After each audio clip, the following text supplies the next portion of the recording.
Isso. Então, essa coisa do diálogo, né? Que todo mundo fala sobre dialogar, e tem assim,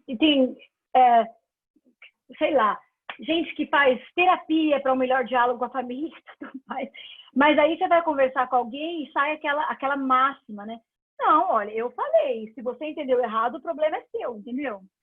Você tem um problema, eu falei, eu não me eu não me responsabilizo por aquilo por aquilo que eu falei. O problema é você que ouviu, então não existe isso. Então, ou o problema é todo de quem fala, ou o problema é todo de quem ouve. E eu não sei se existe, quando a gente fala de diálogo, eu não sei se existe uma questão tão definida assim. O problema é ou de quem fala, ou o problema é de quem ouve.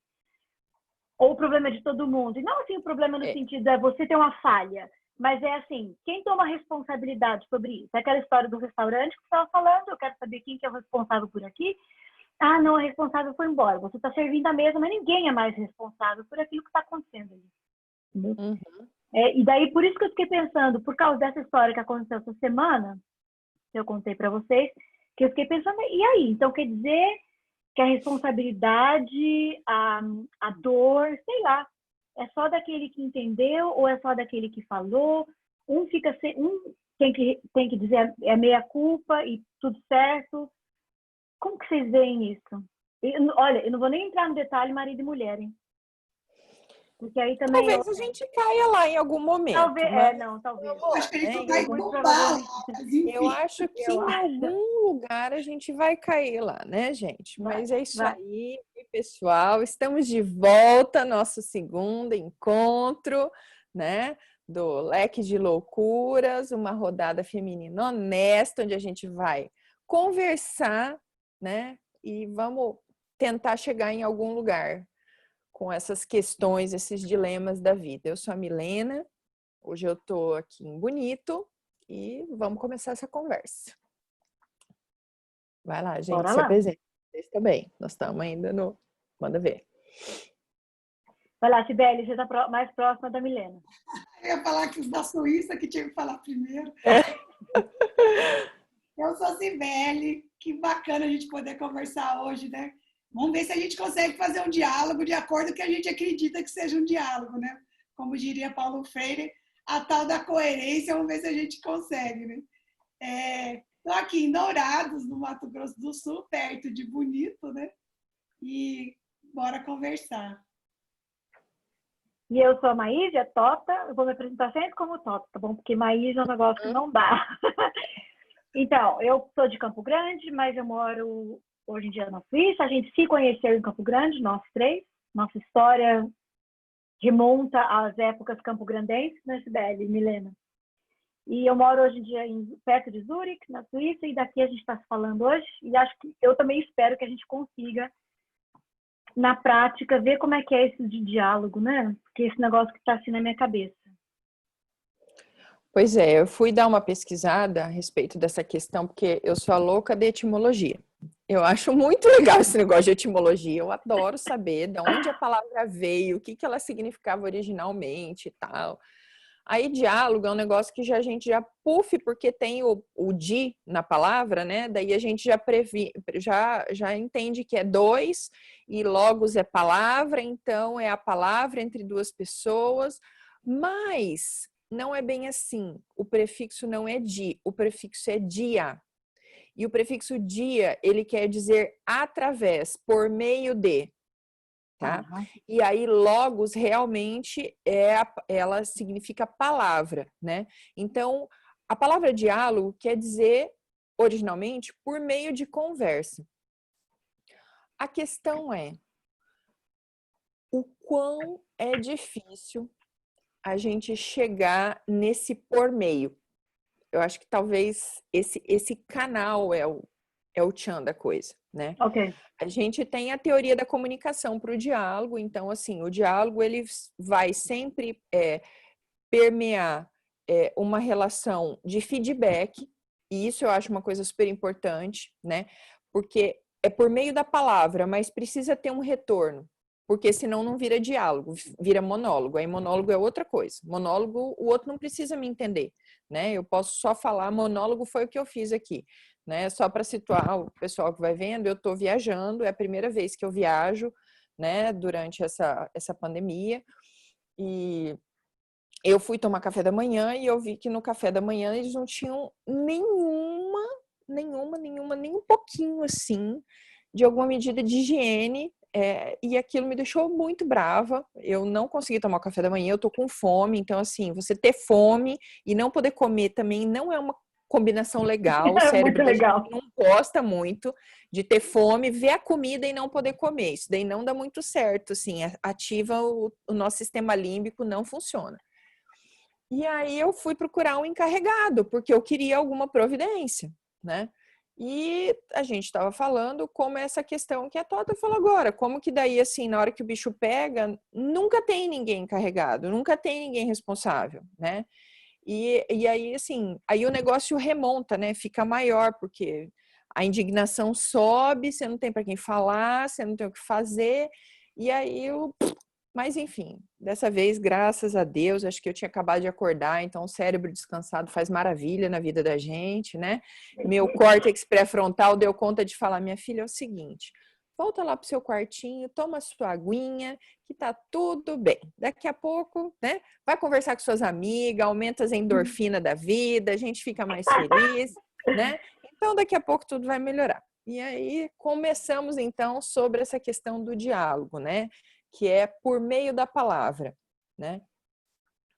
Bora lá então, gente. Eu sempre, essa questão, eu trabalho com Paulo Freire, né, já há alguns anos no processo educacional, e eu acho que a questão do diálogo, eu sempre preciso fazer uma imagem mental para mim, para eu entender. Então, assim, como eu imagino o diálogo, né? E assim, é como se alguém viesse com algo daqui, digamos, o bloquinho A, e outro vem com o bloco B. Se houve diálogo, sai o C. Não tem como, no meu entender, se eu sair com A, né, e o outro saiu com B do jeito que estava, não aconteceu o diálogo. Então, no meu entender, é quando eu trago algo, porque todo mundo sabe coisas, tem gente que ignora coisas, natural, né? Então, tem coisas que eu sei, tem coisas que eu não sei, e o outro também.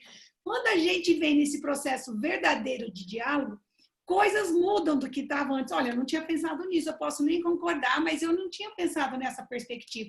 Então, ele me abre um outro conhecimento que já não é um espaço que cabe no lugar que eu estava. Então, eu sempre penso como se fosse um terceiro caminho, ou seja, um terceiro possibilidade, né? Então, eu trago uma, o outro traz a outra e a gente consegue sair dali com uma outra perspectiva, que é diferente para cada um. Mas sempre é na interação, né? É por meio das palavras, mas, no meu entender, ele constrói algo novo. Se ele não constrói, eu entendo que não houve o diálogo. E aí não estou dizendo de concordar, estou dizendo de mudar perspectivas, né? De eu ampliar meu olhar. Uhum. É isso mesmo. Uhum. Eu achei muito legal, adorei a sua conta. É uma conta, né? Uma matemática, ficou bem legal, assim, porque na hora já veio como se fosse uma expressãozinha, assim, A mais B vai ser igual a C, né? Mas tem que ter o mais no meio, né? Tem que ter a vontade de somar, tem que ter a vontade dessa interação acontecer. E o que a gente tem visto, sei lá, o que a gente tem experienciado é que num mundo cada vez mais individualista, a gente não está sabendo muito usar o sinal do mais, não, né? O mais, às vezes, é só, sei lá, é alguma coisa meio entre parênteses, assim, né? É um mais só para mim. E aí eu acho que isso fica muito difícil, né? Para que esse mais aconteça, a gente precisa escutar o outro, a gente precisa se dispor, né? E essa disposição. De escutatória. O Rubem Alves é um escritor brasileiro que eu sou apaixonada. Ai, gente, ele foi meu professor. Desculpa! Você acredita? Ai, olha, eu atrasei um semestre da faculdade. Só para assistir aula. Só para assistir aula com ele, porque os cursos dele toda vez estavam lotados, nunca ninguém conseguia, e eu consegui, cara. Olha, um prazer, é emocionante. Só de eu falar dele, eu fico com aqui, dor de garganta, assim, de vontade de chorar, porque a vontade de chorar é muito, mas eu fico. Que delícia! Fico emocionada. Fala, Sibeli. Eu sou encantada nele. Ele tem um texto sobre escutatória, que ele fala assim, que já viu milhões de cursos de oratória, né? Mas ninguém faz curso de escutatória. Ou seja, né? Ninguém quer aprender a escutar. E ele fala que é essencial. E no diálogo, esse silêncio, por exemplo, se eu vier com o discurso pronto para conversar, eu não estou fazendo diálogo. Ou seja, eu venho com a minha ideia e você com a sua. Quando você fala uma coisa, eu já tenho que entrar a partir daquela conversa, porque se eu trouxer o meu assunto ou a minha fala sem nenhuma interlocução com o que você disse antes, eu não estou dialogando. Eu tinha uma amiga que a gente conversava, as duas falavam assim, a gente tinha pausas, eu falava, pausava, ela falava outro assunto, aí pausava, mas conversar, acho que a gente nunca conversou. Engraçado. A gente falava uma para outra, porque não é um assunto, porque teoricamente você vai tendo que, a parte do homem, nossa, aí você tem que ter um silêncio. Aí ele fala isso na escutatória, se eu não lido com o silêncio, porque eu tenho que falar, nossa, olha o que a Tota falou. Então tem que ter o silêncio, né? Que você fala, então não estão as falas, porque se eu atropelo, é sinal de que eu já estava pensando, elaborando sem o que você estava dizendo. E ele provoca muito isso, eu acho sensacional. E o silêncio precisa fazer parte do diálogo. Porque a partir de eu escutar você, eu reformulo o que eu estava pensando, eu sou influenciada por aquele olhar, e aí sai uma nova possibilidade, né? Eu acho sensacional conversar com aquela ideia do A mais B igual a C, com a ideia da escutatória do Rubem Alves. Eu acho que nesse sentido também a gente pode dizer, deve ter algum lugar, que eu estou entendendo assim, esse diálogo como um lugar também, né? É um encontro. O problema é que a gente acostumou a achar que encontro é quando, assim, tipo, aquela loucura que a gente tem de ter uma alma gêmea, você se encontrou com ela. Apesar de eu achar que tem pessoas que a gente tem mais afinidade com as outras do que com outras, o que é uma coisa... É normal isso, não tem como isso não ser normal. Mas esse encontro não quer dizer que daquele encontro vai sair assim, aquela coisa. Encontro. Uma hora você vai se encontrar e vai ter que se separar mesmo. Porque o encontro não deu aquilo que devia dar. Era para dar um C, deu um, sei lá, um Y com uma interrogação. Entendeu? Tem certas coisas que são assim. E mesmo assim produziu alguma coisa. E eu acho que tem que ter lugar também aqui, essa coisa de você ter uma amiga muito próxima, geralmente isso acontece com amigos muito próximos, é aí que é legal, que as duas falam, os dois falam ao mesmo tempo, coisas diferentes. Você fala, que é isso? Isso não é um diálogo, isso é uma outra coisa. Mas tem que ter lugar para isso também na vida, porque às vezes a gente fala, e às vezes até ao mesmo tempo. Só que, igual na música, a música é feita de pausa, né? Também. A pausa faz parte da música. Você vem numa sinfonia, aí a pausa, para você entrar num outro lugar, você tem aquela pausa, ela cria uma expectativa, ela cria um climinha para a próxima coisa que vai acontecer, para o próximo dado que vai aparecer. Então, por isso esse silêncio, esse negócio da escutatória, são essas pausas também que cada um faz numa hora. Eu me lembro, assim, algumas vezes na psicoterapia, quando que eu cheguei lá e falei, eu sentia assim uma obrigatoriedade de chegar lá e encher a minha psicoterapeuta de informação. Eu falei, eu estou pagando ela para isso, então eu tenho que encher ela de informação, porque com a minha informação ela vai me ajudar, certo? E na verdade não é isso. E algumas vezes eu comecei, mas isso depois de muito tempo, né, gente? Depois de muito tempo eu achar que eu tinha que tagarelar e que ela tinha que me ouvir, porque ela era paga para isso, tá, Fidel? Aí, até o dia que eu cheguei e falei, nossa, hoje eu só tenho silêncio, Ana. Falei para ela. Ela falou, então tá bom. E ficou ali. E assim, se aguentar aquele silêncio ali na sua frente, ela como a psicoterapeuta e eu, porque ela falou assim, bom, exatamente isso. Esse é o nosso papel, é a nossa função aqui. Eu escuto, você fala. Eu só dou minha opinião a partir daquilo que você fala. É essa a coisa dela, né? Na linha que ela faz. Então, você me traz os dados e eu te devolvo. Nem toda conversa, nem todo diálogo é um diálogo psicoterapêutico também. Apesar do diálogo ser uma coisa extremamente terapêutica.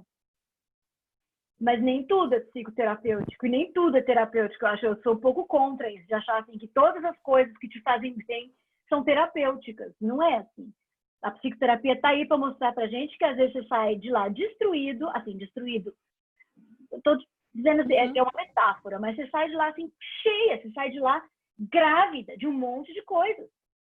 Entende? E daí, que não, inclusive de algumas que não te fazem bem, porque te obrigam, de certa maneira, a pensar sobre você.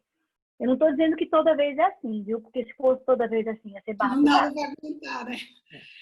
Mas você sabe que... Opa. Assim, só para encerrar, só para dizer o seguinte, então diálogo são dois pontos que eu quis. Existe, assim, espaço para um lugar onde a gente chega, a gente fala, e não tem escutatória, né? Não tem. E aí, de repente, tem esse lugar. E aí tem o efeito terapêutico de um diálogo e o efeito lugar que eu vou deixar aquilo aberto, vou deixar aquilo sem solução, vou deixar aquilo sem ser. Tem A mais B igual a ponto de interrogação. Entende? Que vai ficar sem resolução. Não sei se isso... Mas o que é também um ser? Sem resposta também é uma resposta, não? Fiquei pensando que pode ser o acolhimento. Eu fiquei pensando nisso, a hora que você estava falando, quando tem dois, eu estou falando e o outro está falando de um assunto diferente, mas a minha necessidade é falar e eu encontro aquele espaço, né? Eu garanto essa questão do acolhimento, né? De coisas que às vezes a gente precisa fazer num diálogo interno, digamos, em voz alta, né? Então eu fiquei pensando, não sei onde estaria acontecendo o diálogo aí, mas eu acho que a partir do que você falou, que faz sentido ter esses espaços também onde a gente pode falar e só ser acolhido, digamos assim, né? Só ser não, porque é maravilhoso você dizer e ter alguém para lhe escutar, né? Você falando da terapia, eu lembrei que eu falava assim, gente, eu adoro falar, pagar alguém para me escutar, eu posso falar o que eu quiser, né? Assim, e ela é obrigada a ouvir, não vai ficar incomodado, né? Então, assim, dessa necessidade, às vezes, de falar mesmo, né? E aí eu acho que a gente vai escutando o que a gente vai dizendo, isso também vai provocando deslocamentos, digamos assim, né? Não, e vocês sabem que vocês estão falando isso, e eu fico pensando assim, né, desse ponto de vista, assim, da comunicação e dessa coisa da conversa e do acolhimento e tudo isso. Mas sabe o que me veio agora? É que nem tudo é diálogo. Então, assim, falar não é necessariamente dialogar. E a gente, às vezes, precisa trazer isso para a consciência. Tem momento em que, apesar de ter o outro, apesar de parecer uma situação de comunicação, apesar de ter todos os elementos de um diálogo, aquilo não é um diálogo. Aquilo é só um lugar de conversa, é o que você falou, Sibeli, é só um lugar de acolhimento, né? É só um lugar de pegar e de escutar o outro desabafar.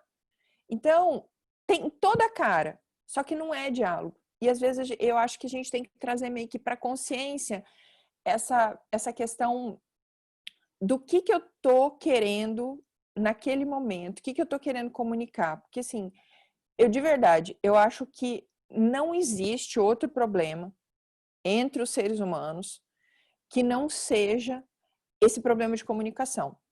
Porque se eu tenho a clareza do que eu quero, se eu sei o que eu tô querendo naquele momento, o problema é que quantas vezes a gente não tem essa clareza? Quantas vezes eu não sei o que eu estou precisando naquele momento? Quantas vezes eu estou num momento de pausa? Quantas vezes eu estou num momento acelerado? Enfim, né? Quantas vezes o que eu queria era só ficar do lado do outro quieto? Mas essa clareza que parte da gente, aí a gente ter esse autoconhecimento, a gente se entender, a gente procurar se observar, porque parece simples, mas não é não, gente. Esse negócio de se conhecer, de se entender, de ter clareza, é um baita desafio. Então, do que vocês falaram... É um desafio enorme. Você estava falando, eu estava me lembrando que eu tinha um colega na faculdade, no tempo de faculdade, ele falava assim, é tão legal a gente conversar, né? Porque a gente fala, parece que a gente organiza os nossos pensamentos. E é isso mesmo, eu acho que tem isso aí. E, então, isso tem um aspecto dialógico também, porque eu transmito uma coisa e eu organizo meu pensamento. Não vou entrar no mérito aqui da discussão, o que apareceu primeiro. A gente falou primeiro, isso aí de um ponto de vista, assim, evolucionista, né? A gente fala, não estou defendendo ou criticando nada, mas a questão é, existe entre os epistemologistas também, de teoria do conhecimento, e existe essa discussão, o que apareceu primeiro, o pensamento ou a linguagem? Existe essa discussão, é uma discussão super legal, mas eu não quero entrar nela. Então, você se organiza o seu pensamento através da sua linguagem. Por quê? Porque você pôs para fora, você se ouviu, é aquilo que você estava falando, Milena. Você pôs para fora, você se ouviu, você falou, eu falei um troço aí, que eu achei interessante. Não é que seja absolutamente interessante, sui generis, não é desse ponto de vista, mas eu pus para fora, eu elaborei uma coisa e pus para fora. É que nem quando eu pus isso para fora. Aí tem aquela... Eu vou falar aqui de um filósofo, que é esse Martin Buber também, que de vez em quando eu leio coisas dele, que ele tem esse livro, o Eu e Tu, né? E esse livro, essa obra dele, quando ele fala disso, porque a gente constrói, e não é só ele, outros até psicólogos falam sobre isso. Eu construo o meu próprio eu com o outro, eu só sou eu porque tem um outro, né? O nós, o eu, o tu, ele, essas coisas todas a gente acha que são só pessoas verbais, mas não são. Elas são definitórias de identidade, né? Então, eu me construo no outro também. Eu construo identidade a partir do outro. Eu me identifico com o outro. Tanto é verdade isso que a gente não é... A gente é uma pessoa só sempre, mas a gente não é sempre a mesma pessoa com todas as outras pessoas. E dependendo do assunto que a gente tem, a gente também muda a perspectiva. E essa questão que a Cibele falou agora, um pouco antes da sua fala, que você estava dizendo de você poder escutar e ser acolhida, mais ou menos por aí. A gente entende essas linguagens também. Eu sei quando eu estou sendo acolhida. Eu sei quando eu não estou sendo acolhida. Eu sei quando eu acolho, eu sei quando eu não acolho, entendeu? A gente não precisa, assim, ser muito estudioso de si, do outro. A gente tem, assim, uma certa intuição que mostra isso. E eu sou super alérgica a essas coisas, mas eu não deveria ser. Acho que eu deveria ter a casca um pouco mais grossa para saber, ok, tem hora que a gente está receptivo, tem hora que a gente não está receptivo. Tem isso também, né? E voltando, eu queria entrar nesse assunto, não sei se dá para entrar nesse assunto assim de definição, né? Eu me defino também pelo outro, eu me deixo definir pelo outro. Por isso importante é o diálogo, porque se o outro, isso é poder, isso dá para o outro poder sobre você, são essas questões que eu tenho. Paulo Freire fala que ninguém educa ninguém se educa sozinho, as pessoas se educam, né? Que é nessa relação, né, do inacabado, da inconclusão, de que eu me vejo, né? E eu só me percebo a partir dessa relação, né? E aí é muito bacana, assim, tem dos princípios, ele fala dos princípios do saber ouvir, de estar com o outro no mundo, e ele tem 5 princípios, um é saber ouvir, estar com o outro no mundo. Ele fala, nossa, parece tão óbvio, estou com o outro no mundo. Não, se você tiver consciência disso, você muda completamente seu jeito, porque o que você faz, né, interfere na vida do outro e vice-versa. Então, ele vai contando várias histórias de como que você vai avançando na questão do diálogo. E aí tem uma que ele relata do Ford, né, do Henry Ford, fazendo uma reunião com os trabalhadores da indústria dele, e eles vão dizer que eles acham que o carro tinha que ser de outra cor, que tinha que ter carro colorido, que era só carro preto, né, que tinha no início lá da indústria automobilística. E aí ele falou, tá bom, vamos conversar sobre isso, amanhã tem reunião, e aí marcou. Diz que chegou 5 minutos antes, falou assim, olha, gente, eu não vou poder estar na reunião, eu concordo com qualquer decisão de vocês, desde que os carros sejam pretos, né? Então, assim, então, assim, você está pronto para a conversa, vem para a reunião, mas, assim, desde que, no final, a resposta. Então, às vezes, você até faz um processo de escuta, digamos, de escuta, entre aspas, né, nesse processo, mas, no final, é o que você já tinha a priori, ou seja, tem vários jeitos de distorcer, digamos, esse processo dialógico, quando você não é, no meu entender, orientado por princípios, ou seja, se eu tenho realmente consciência de que eu dependo desse outro, né? É que eu me vejo a partir e entendo e construo até meu jeito de estar no mundo. A partir disso, eu já vou agir de uma outra forma. Se eu sei ouvir de fato o outro, né? Então, essas coisas eu acho que precisam estar de falar com o outro e não falar para o outro, né? Senão eu não consigo entrar nessa lógica do diálogo, né? Mesmo fazendo, às vezes, você vê nos serviços de saúde, né, onde eu estou inserido, faz roda de conversa, tudo, mas no final eu digo para a mãe assim, olha, mas a senhora precisa cuidar do coto umbilical assim, assim, assim, pronto, mesmo que ela disse que ela não tem aquele material, mesmo que ela disse, né? Então, assim, de fato, o que ela disse não mudou em nada do que eu tinha pensado. Você vai numa consulta, você conta tudo, mas a receita já está ali, né? Digamos assim, tá, mas o senhor toma esse remédio e é isso. E o tanto de coisa que eu relatei para além daquilo, né? Então, acho que esse processo, às vezes, a gente não consegue avançar por falta desses princípios, dessa clareza, eu acho, dessa necessidade de fato, estar com o outro. Tem a questão da clareza, tem a questão também desse ritmo de vida, onde a pausa não é bem-vinda, onde a pausa não é vista como necessária, né? Ontem eu participei de um... Ai, como é que a gente fala agora, né, gente? Essas épocas de pandemia, ai, meu Deus, sei lá, um webinar, né? Sei lá, o dia inteiro. E aí uma pessoa ela estudou o impacto do sono sobre a voz e a comunicação. Então, ela conseguiu mostrar, assim, que a gente não dá essa pausa para dormir, porque, assim, é uma realidade, a gente dorme menos, às vezes tem gente que se sente mal, por exemplo, daí não sei se é todo mundo, mas às vezes se eu fico dormindo muito, eu já fico meio tensa de estar dormindo muito, entendeu? Porque, assim, é aquela coisa, né, que como é que é? O tempo urge, a Sapucaí é grande, então vamos lá, todo mundo, né? Bora lá, bora lá.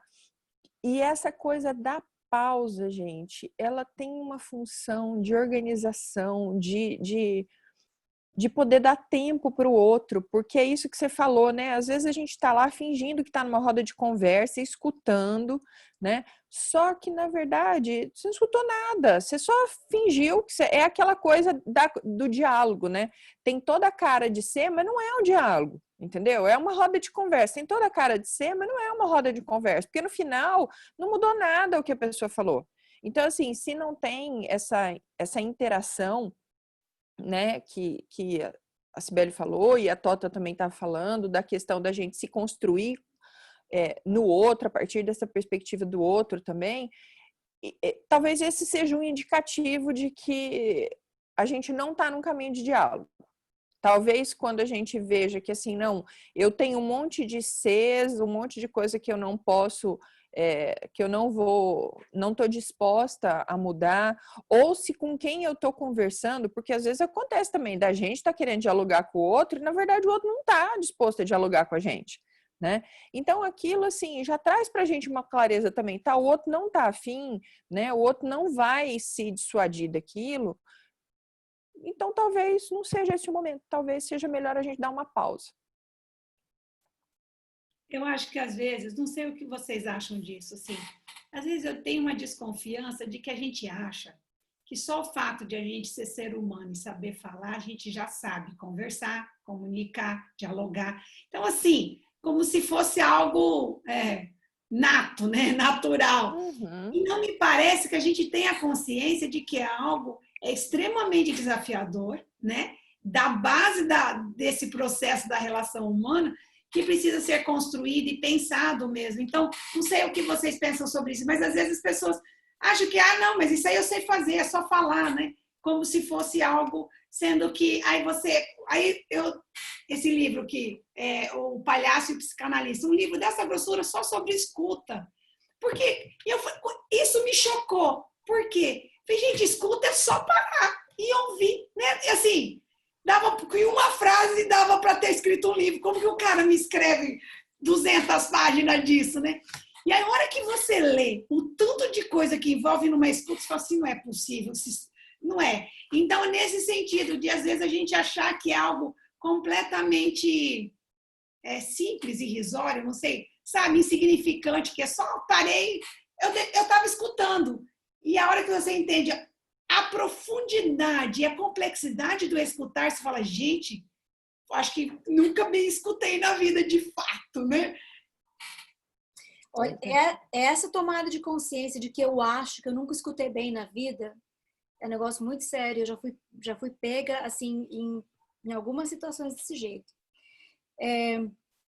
Tem duas coisas para não perder assim o seu fio da meada, o negócio sobre a questão freiriana.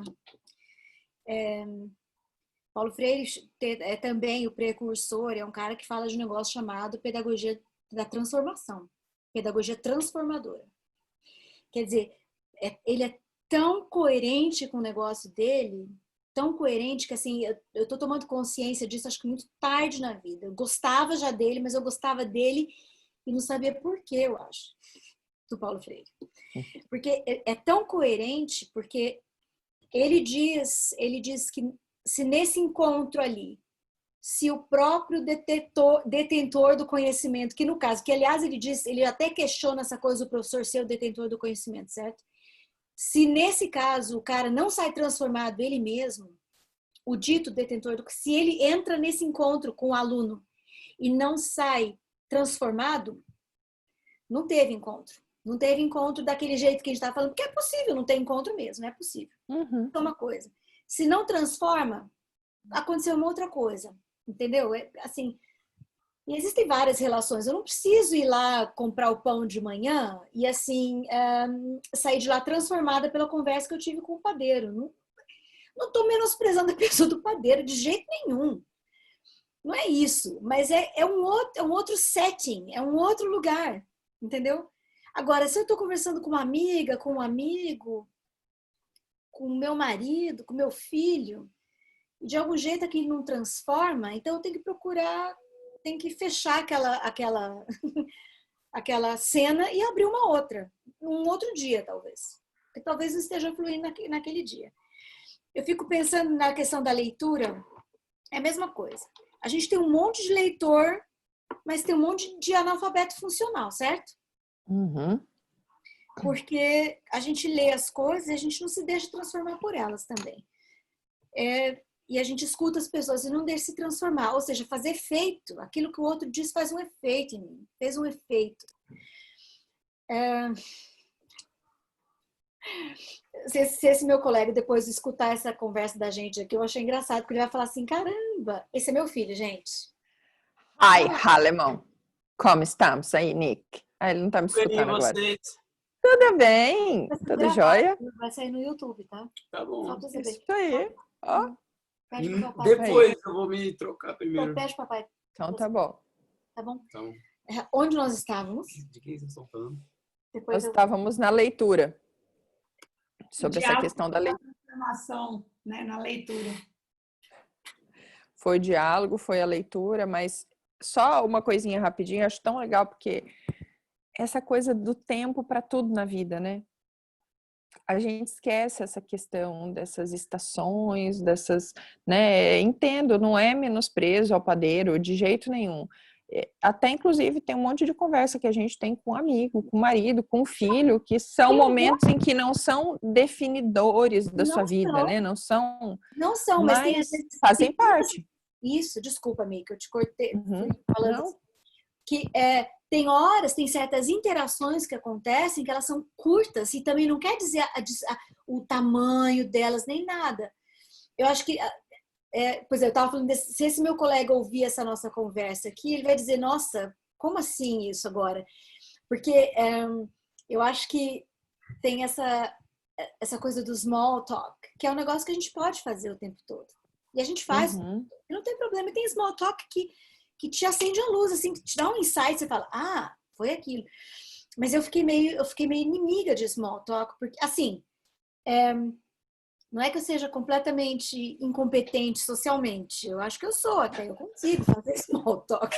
Você besta, Tota! Não, mas porque tem lugar que você tem que ter um small talk no trem aqui, no ônibus, sei lá, você vai ter um monte de small talk e algumas coisas você vai ter uns insights ali e acabou. Mas com os meus amigos, se eu for depender de small talk com os meus amigos, eu falo, beleza, então a gente conversa outra hora, porque né? Assim, não dá.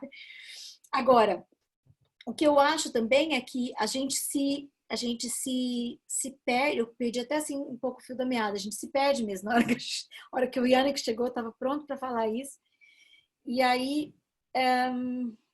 não sei, vai falando aí que talvez eu volte com aquilo que eu queria falar mesmo. Mas, voltando ali, o negócio da leitura é isso. A gente tem que deixar o outro ler a gente também, a gente tem que ler o outro também. É mais ou menos assim. Quando você lê um livro, não é só você que lê o livro te lê também. Uhum. Eu ouvi isso em algum lugar, achei isso tão sensacional. Por isso que tem certos livros, tem certos escritos que você pode ler milhões de vezes. Milhões não, mas você pode ler algumas vezes daquele livro e vai ser sempre uma coisa nova, entende? Certas coisas na Bíblia, elas são assim também. Você lê aquilo e aquilo te lê.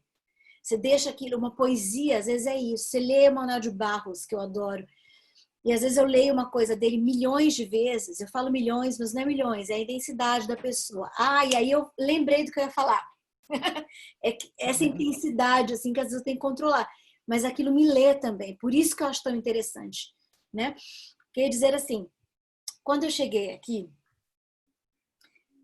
na Suíça, eu fui para a Há escola 20 anos ou agora? 20 anos atrás. Tá. Fui para a escola de alemão, não falava alemão, né? Uhum. Então, porque aprender uma língua, aí que tá, aprender uma língua não é você aprender a decodificar as coisas que você está fazendo. Isso aí a gente aprende muito fácil. O código vai, rapidão. Tem outras coisas importantes, tão importantes quanto o código. Uma delas é assim, por exemplo, é essa intensidade com a qual eu falo as coisas. Gente, eu aprendi alemão. Não existe alemão intenso. Nossa. Não, claro que existe. Obviamente que existe. Mas eu tô generalizando um negócio que não é para generalizar. Mas assim, do jeito que a gente fala essas coisas, do jeito que eu me expresso em português, é diferente do jeito que eles se expressam na língua deles, né? Em alemão. E isso diz muito sobre a personalidade, sobre a cultura das pessoas, o jeito que eles fazem ciência. Tá entendendo? Diz muito o jeito que eles escrevem sobre as coisas. Aí eu fui para aula. Primeiro dia de aula. A professora, a primeira coisa que ela disse pra gente, em inglês, ela disse ainda para o pessoal poder entender um pouco. Olha, quando você vai cumprimentar alguém em alemão, você não vai chegar para a pessoa e dizer, oi, good morning, how are you, what's up, ou alguma coisa nesse sentido, do jeito que a gente fala em inglês, ou do jeito que a gente fala em português. Você chega num lugar e pergunta, oi, tudo bem? Escuta, eu queria saber se dá... Você não pergunta oi, tudo bem? Porque se você perguntar oi, tudo bem para alguém, é porque você tem tempo e você quer saber como a pessoa tá.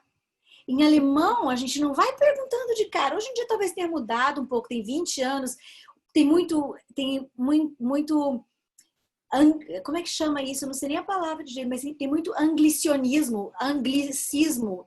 Não sei como é que fala a palavra, porque em inglês a gente faz isso, e em português a gente faz isso, nas línguas latinas a gente faz isso.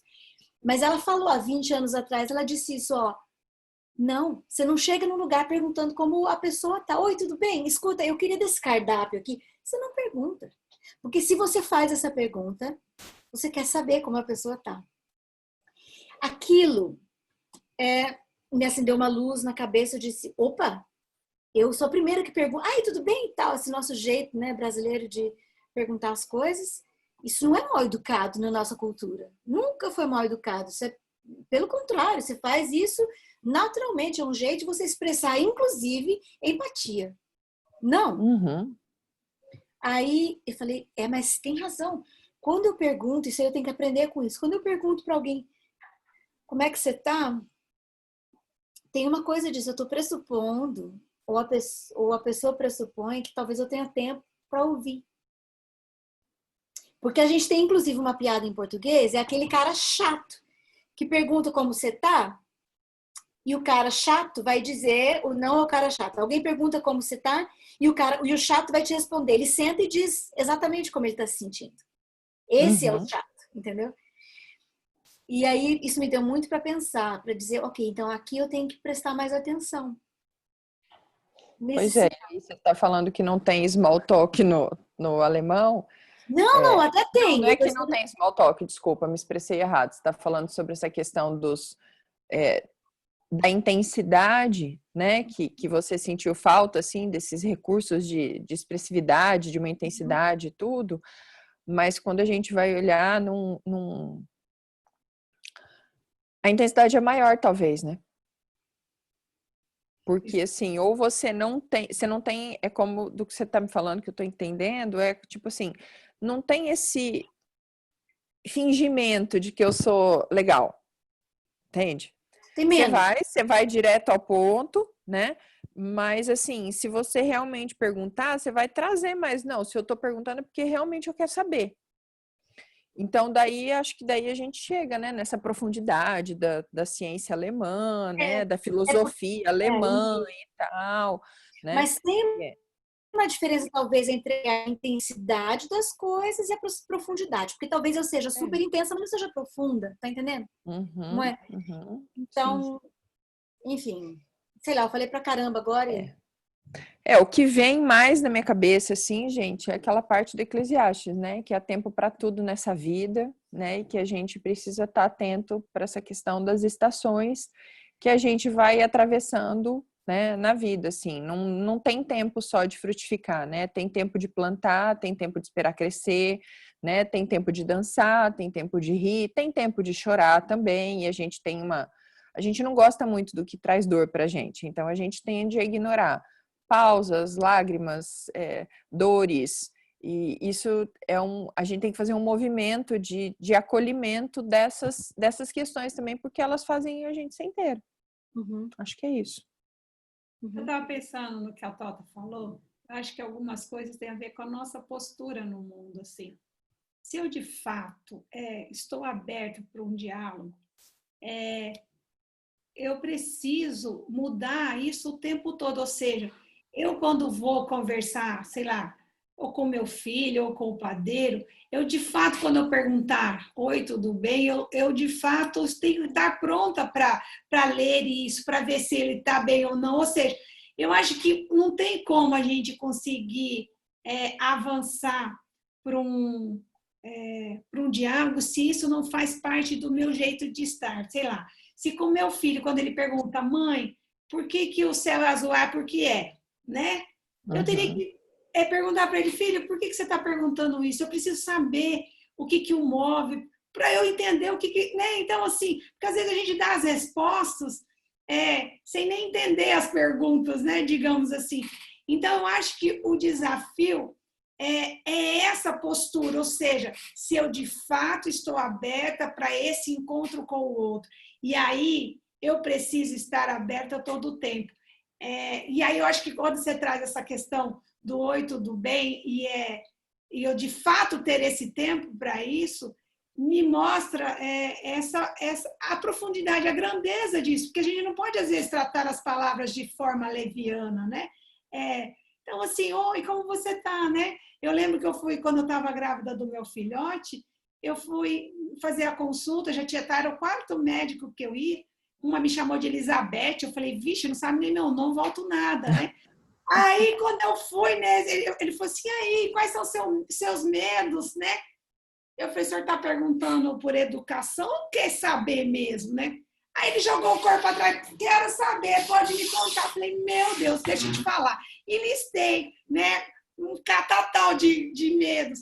Mas, assim, de fato havia ali uma pergunta de escuta, né? Mas tão desacostumada com isso que eu tive que checar. É para saber ou era só uma pergunta de contrato social, né? De primeira... Retórica. De retórica. Então, acho que essa é uma primeira questão. Eu preciso saber que eu sou inconclusa e que essa relação com o outro me transforma. Então, a minha postura de estar com o outro nessa escuta o tempo todo, eu acho que é um primeiro desafio para eu fazer esse diálogo acontecer, né? E quando eu vou fazer uma leitura transformadora, a hora que você está falando do livro, eu acho que a gente só consegue fazer leituras transformadoras se eu tenho perguntas. Se eu não tiver... E para eu ter perguntas, eu tenho que estar nessa troca com o mundo, né? Lendo o que está acontecendo, lendo as pessoas, com essa escuta aberta, assim. Eu lembro eu fazia um tempo e queria saber como que as pessoas aprendem, assim, porque eu fazia todas as atividades de de educação em saúde, ó, lave a mão, ferva a água, aí ia visitar, ninguém estava fazendo aquilo. Eu falo, mas por quê? Aí, gente, não dá. Se eu ferver a água, o tanto de gás não dá para um mês. Eu falo, gente, então não dá para eu mandar ferver a água. Ou seja, eu estava fazendo um discurso sem saber se aquilo era possível na realidade. E aí, quando eu li um livro, digamos, que ele ensinava como que eu ia fazendo, por que que não dá, e fazendo os porquês, eu falei, olha o jeito que eu estava fazendo. Então, assim, mas eu tinha uma pergunta, aquele diálogo me transforma porque eu tenho questões para, né? Então, eu estou à procura de respostas, né? Tem um livro que eu li, que eu esqueci o nome, tudo o resto, mas a dedicatória do livro me mudou, assim. Para a Beth, que me ensinou a fazer perguntas quando eu já estava feliz com as respostas, né? Então, assim, porque quando às vezes a gente já tem resposta para tudo, a gente não está aberto para diálogo, porque eu não tenho, já sei como que é o azul do céu, já sei tudo, e eu não quero conversar porque eu não tenho, porque eu me acho acabado, né? Que eu não me vejo nesse processo de transformação, de crescimento. Ai, olha, agora eu quase me derreti. Eu quase me derreti, porque é essa a grande questão da vida. Eu começo a pensar, como educadora, eu começo a pensar nas questões da escola, e quantas vezes a escola, Milena, mata as perguntas dos alunos, as questões dos alunos. Não estou dizendo que é uma pergunta elaborada, já, porque não é isso que você está dizendo, né, Cibele, mas é uma questão de vida. E às vezes é questão de vida ou morte, entende? De vida ou morte, assim, de curiosidade. Aí eu lembro do Rubem Alves de novo, sabe? O saber com sabor e essas coisas. Crianças têm curiosidade para saber as coisas. Jovens que a gente se encontra têm curiosidade para saber das coisas. Eu matei a curiosidade em mim por muitos motivos, em relação a muitas coisas. E eu era uma pessoa curiosa. Eu fui uma criança curiosa. Estou falando de mim agora só. Eu fui uma criança curiosa, mas em algum momento da minha vida eu aprendi que ser curioso é feio. Então, curioso é você ter interesse pelos outros. E aqui a gente está falando, é um aspecto disso, que é você ter curiosidade pelo outro, não só pelo que o outro está dizendo, pelo que o outro é. Uhum. Tá entendendo? Pelo que o outro é. Isso não é falsidade de terapia, isso não é falsidade ideológica, porque tem hora que não dá, entendeu? Eu fico pensando assim em pessoas, como que você vai ser como professora? São desafios enormes. Você tem 25 alunos na classe, estou falando aqui de classes pequenas, entendeu? Como é que você vai ser curiosa para o seu menino ali, para 25, para 30, para 34? Como é que tem que se descobrindo aí, descobrindo curioso em relação a esse diálogo, entendeu? Do que o outro tem para me dizer. E para dizer não é só com palavra também, né? Eu acho que isso é um negócio super importante. Tem uma outra coisa assim, antes que eu me esqueça de dizer o seguinte, em relação à religião, porque a gente fala sobre essas coisas aqui de vez em quando, a mim citou o Eclesiastes, tempo para falar, tempo para ouvir, tempo para viver e tempo para morrer, tempo para trabalhar e tempo para descansar, né? Tempo da pausa e tempo da música sem pausa. Eu fico pensando em transferindo isso para a questão das respostas e de respostas para perguntas que nunca foram feitas. Tem uma música em inglês, acho que você já deve ter ouvido, Jesus is the answer for the world today. Música bonitinha, tal. Até que um dia que essa música me enervou. Porque eu falei assim, Jesus is the answer. Aí eu li numa contracapa de um livro, o cara falava assim, but what is the question? Exatamente. Tá entendendo? A gente não deixa, a gente vai dando resposta como cristão, crente, adventista, batista, católico, o que quer que seja. Seja parte do pressuposto de que você tem a resposta para o cara que vem atrás de você. Seja parte do pressuposto que você já tem a resposta para a pergunta que você vai fazer para o seu filho, que o seu filho vai fazer para você. E a gente não tem. Isso corta totalmente, eu não vou falar a palavra, mas corta totalmente aquilo. Uhum. Corta. Corta. Entendeu? Aquilo, a curiosidade e A tudo. curiosidade. Diversas outras coisas mais, né? Entendeu? Por que eu tenho que ter todas as respostas e dizer que na Bíblia estão todas as respostas que a gente precisa? Meu amigo, me mostra uma, entendeu? Às vezes a gente acha por acaso uma coisa que para aquele momento foi uma resposta, mas no próximo não vai ser não. Não é fórmula, não é Bhaskara, entendeu? Não dá para botar dentro da fórmula. Existe resposta para as coisas, existe, mas tem um cara que eu escuto que eu gosto muito, que a mim, sabe, o Rob Bell, que ele diz o seguinte, numa das coisas dele, ele fala assim, você deu uma resposta para uma coisa, você já abriu o leque de loucura de 400.000 outras. É assim que funciona, entende?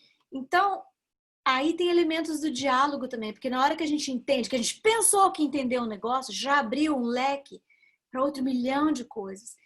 E eu acho uma pena. Eu acho uma pena que eu fiquei tão não curiosa para as pessoas, para as coisas. Eu queria voltar a ser curiosa, sabe? Eu queria, de verdade. E às vezes eu sinto falta de mim, curiosa.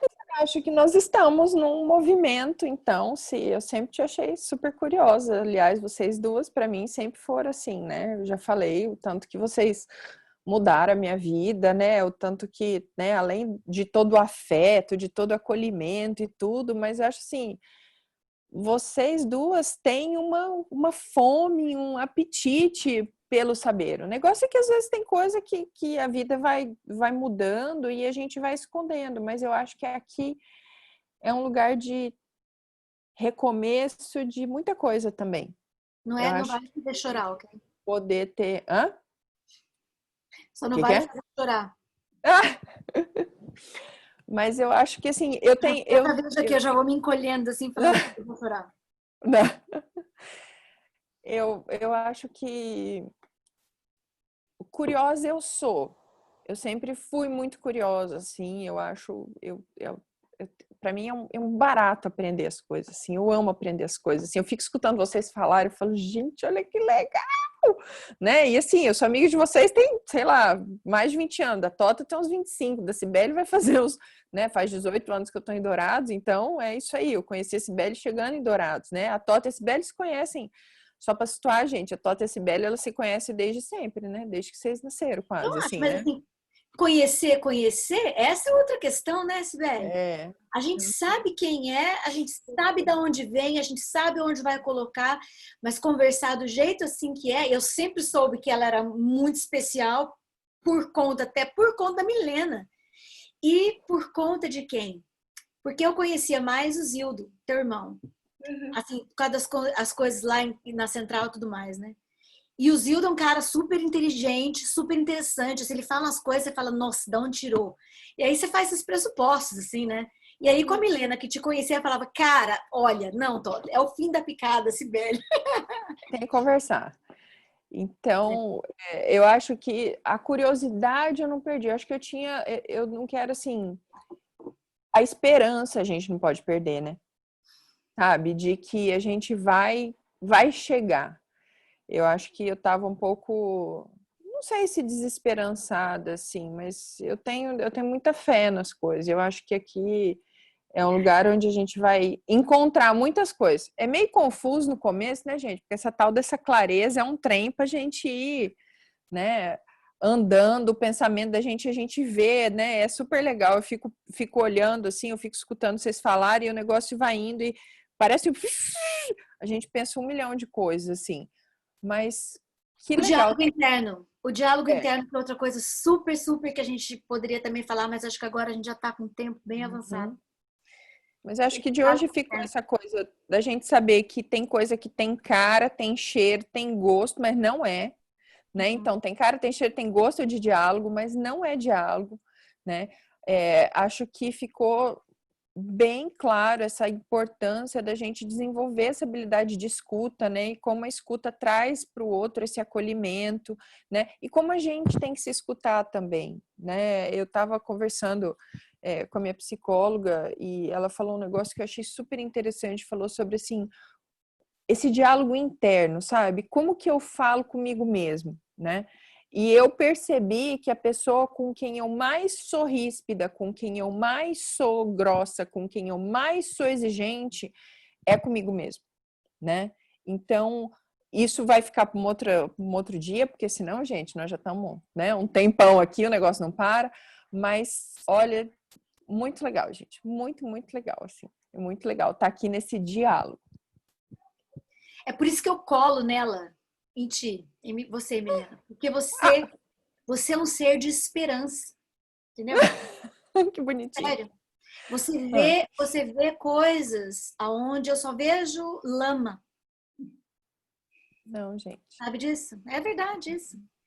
E a Cibele, com esses dias que a gente tem se conhecido agora sim é uma sessão, né? Mas é isso. Você é tudo aquilo que eu imaginava que você era e um pouco mais. É. Gente, eu tava olhando para você pensando, gente, as mesmas paixões. Freire, Rubem Alves, ele vai listando Manuel de Barros, gente. Aquele documentário, é só 10% é mentira. Eu assisto aquilo e falo, gente, eu me encontrei no mundo, né? E aí, essa questão, acho que da curiosidade, Tota, eu acho que assim, é de um espaço. Às vezes a gente vão tirando o espaço. Eu acho que não é a gente que deixa de perguntar e de ser curioso. É que eu acho que os espaços, tanto aí do espaço formal, a escola, e os outros, não aceitam a gente. Por quê? Mas por que tem que ser assim? Mas... E aí, às vezes no trabalho, eu falo, gente, vamos fazer isso. Eles, não sei o quê. Eu falei, gente, mas por que se a gente que inventa, né? Isso aqui não está posto, a gente pode inventar diferente, não é assim para sempre. Não sei o quê. Falei, gente, vamos fazer. Então, assim, essa tendência de a gente poder provocar, porque sempre a gente está tentando empurrar uma barreira, porque a gente, com as perguntas e com os porquês, vão fazer diferente, existe uma redoma de pedra em volta, né?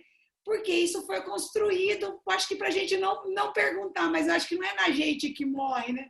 Eu acho que vão diminuindo nossos espaços. E aí, talvez, o que a Mi vai trazendo, que a gente, esse lugar é um lugar para ampliar esse espaço das perguntas, né? E não das respostas, né? Porque eu acho que as respostas, elas são transitórias, mas eu preciso saber perguntar, eu preciso saber a pergunta que me move, o que eu quero saber. Mesmo que a resposta seja transitória, mas se de algum momento ela me atende, eu posso continuar caminhando, né? Que é o que faz a gente, no meu entender, se movimentar, né?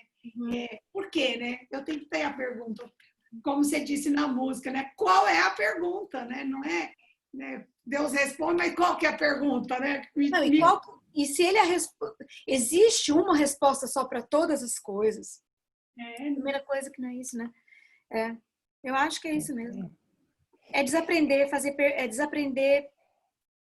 Sim. Tem que desaprender, né? Tem coisas que tem que desaprender. A resposta, que eu acho que aí volta na frasezinha lá, para a Beth que me faz. E aí para vocês, né, que me fazem pensar nas perguntas, quando às vezes a gente já tem as respostas, né? É uma vida num caminho religioso, uma vida numa lógica de formação, né? Que às vezes para um monte de coisas você já tem resposta. Então acho que o desafio é olhar para aquilo e perguntar qual a pergunta, né? Do que me provoca aqui, para eu pensar se tem novas respostas e não só ficar contente com as que a gente já encontrou, né? Nesse caminho. Isso aí. E o negócio de escuta aqui, que é, Sibeli? Você falou que você achou legal, que você queria... Ele, no livro sobre a escuta, ele fala assim que existe um pacto, pensando naquilo que você começou, né? Na questão de eu falo e o outro assim, não, mas isso foi o que você entendeu, né? Até eu vi um meme assim, ela disse coisas ofensivas, não, ele não me ofendeu. Com coisas separadas, digamos, e o que o outro diz e como eu reajo, né? Falei, meu sonho de consumo é esse, o outro me falar coisa ofensiva e eu não me ofender. Nem chão. Qual a chance? Você fez uma cara torta, eu já falei assim, o que está acontecendo nessa relação? Eu não sei, tem que descobrir onde que é o lugar bom disso, né? Mas estamos todas em terapia, né? Eu ia falar, vamos mudar o nome para mulheres terapeutas. porque esse é o lugar do mundo. Mas aí ele fala do contrato da escuta, que primeiro você precisa sentir o que o outro sente, assumir a perspectiva dele, segundo sua própria língua e suas próprias razões. Então, acho que até conversa com o que a gente falou semana passada. Não é o que eu quero que seja o melhor para você a partir da minha perspectiva. Eu te escuto a partir dos seus valores, da sua língua. Né? Eu achei isso sensacional, da sua razão. Não é o que é razão para mim, eu achei isso sensacional. O outro é reagir com prontidão, em atenção ao tempo e cuidando das contingências de um encontro sem roteiro. A melhor escuta deve deixar o interlocutor o mais livre que puder na relação com as palavras. É porque às vezes você vai, o outro está impaciente, está querendo completar a sua ideia, né? Então, assim, de estar atento ao que o outro vai falando, mas no ritmo e no caminho do outro. E aí a outra parte, criar junto com o outro e deixar-se afetar pelo outro. Deixar-se levar, compartilhando ainda que provisoriamente não só suas opiniões e ideias, mas principalmente o que há de estranho no outro, suas incertezas e confusões, suas incoerências e descaminhos. Brincar é a nossa aprendizagem para a criação. Ouvir é a faculdade sensorial e passiva, e escutar exige receptividade, mas é, sobretudo, uma atividade. E aí, por último, o quarto tempo da escuta é o dizer. Esse dizer tem alguma exigência consagrada pela prática. Então, o que ele... então, não é nessa lógica do que você provocou no início, me parece que não é o que você entendeu, porque a gente conversou junto, eu entendi na sua lógica e eu digo de volta, né? Então, não tem como ser algo que eu fale e você vai embora com aquilo. Se eu fiz uma escuta, eu preciso, né, no tempo da escuta, devolver o que eu compreendi, mas a partir desse acolhimento do lugar de quem falou, né? E não do meu lugar no mundo, né? E eu acho que aí é um diálogo ou um princípio dele daquilo que a gente estava falando no início. Eu venho junto e não de um lugar completamente separado. Nós vamos juntos para um novo lugar, né? Lindo isso. Me veio 2 assuntos, gente, para o nosso próximo encontro. Acho que veio bastante hoje essa questão da empatia, que eu acho que é uma coisa legal da gente conversar. Não, aqui era para terminar mesmo, da gente falar da empatia e falar de vulnerabilidade, que é outra coisa pronto. bem legal. Eu pensei na mesma coisa. Falei, vulnerabilidade é uma palavra da moda, né, no momento. É uma palavra na moda. Uma palavra da moda. Vocês assistiram já a Brené Brown no Netflix? Parou de gravar? Tem o livro, então né? tá bom, gente. Olha, beijo, né? Tchau, até semana que vem. Porque tchau. Nós estamos aprendendo a falar tchau aqui. Semana que né? vem. Spoiler, vulnerabilidade. Tem tudo a ver. Spoiler. Então tá. Então peraí, deixa eu mostrar um spoiler para semana que vem. O que eu estou fazendo aqui. Porque a questão da vulnerabilidade, eu tenho um livro que fala por que eu tenho medo de lhe dizer quem sou? E aí, na questão do diálogo, assim, porque eu sou... o que eu sou é tudo que eu tenho. Se você não gostar... E aí, o que eu faço se você não gostar daquilo que eu sou? Exatamente. Daquilo que eu tenho. Cara, porque isso... Daí vem vulnerabilidade, é um troço que a gente... Sabe por quê? Eu ouvi um negócio, a coragem... pois é, a própria... Falou, gente, é dura. A gente fala, já vê os negócios. Então, assim, muito legal isso daqui. E hoje teve a ver, o que a gente conversou, tem a ver com o que eu tô lendo nesse livro aqui. Que é muito legal, onde ela fala que na dualidade corpo e mente, a gente sempre acha que o corpo é o primo pobre e a mente é o que tá no comando. O iluminado. Né? Mas que não, para a gente prestar atenção no nosso corpo, como que isso ajuda a gente a se situar também, né? Por exemplo, hoje, que eu contei para vocês, que eu estava com fome, eu via comida, a comida estava na minha frente, mas eu não podia comer, né? Então, assim, daí aquilo já acendeu uma luz para mim. Olha, eu tô brava para conversar com o outro. Talvez esse não seja o melhor momento, enfim, para eu ir e falar tudo. Talvez isso vá me atrapalhar, mas enfim, tem várias coisas para a gente conversar aí depois. Mas acho Então, super legal. Esse negócio da vulnerabilidade, eu acho legal falar mesmo, porque eu sou assim, eu comecei a ver a Brené Brown comecei faz tempo já. Aí ela explodiu, explodiu no Brasil quando eu cheguei no Brasil agora, quando eu voltei pro Brasil, todo mundo lendo Brené Brown. Eu falei, cara, mas aí eu já não tava mais no negócio da vulnerabilidade, porque eu falava assim, eu acho o discurso da vulnerabilidade, ele é super legal, mas é uma porcaria você se sentir vulnerável. Não é legal. Não vem dizer que é legal, porque não é legal. Pera, stop, um beijo, desligou? Já parou de gravar, Não, Sibeli? Então para de gravar. Tchau, que depois a gente vai continuar isso daqui. A gente fala para aqui pra Sibeli parar de gravar e depois, ó, beijo, fica com Deus, boa semana, gente. Tchau. Na semana Beijo, que tchau. vem, vocês viram que vai estar quente. Vai estar quente a coisa. Beijo.